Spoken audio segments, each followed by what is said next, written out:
Raffi Ahmad bereaksi dicibir tak bersyukur punya istri Nagita Slavina. Raffi Ahmad yang bereaksi setelah mendapat cibiran dari netizen karena dianggap tak bersyukur punya istri Nagita Slavina.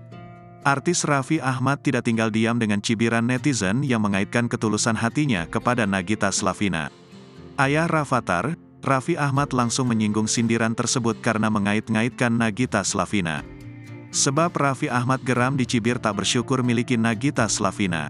Raffi Ahmad langsung membalas cibiran dibilang tak bersyukur miliki Nagita Slavina dengan jawaban menohok.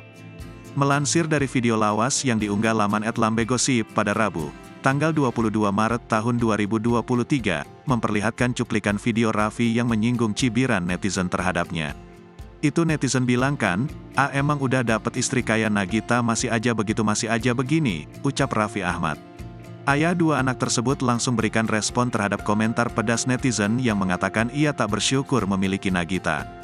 Ia juga sesumbar bahwa Nagita sejak dahulu akan menceraikan dirinya, jika memang merasa tak bahagia. Nagita tuh bukan orang tolol, kalau aku tidak bisa membahagiakan dia, dia sudah pergi dari waktu itu netizen, jelasnya.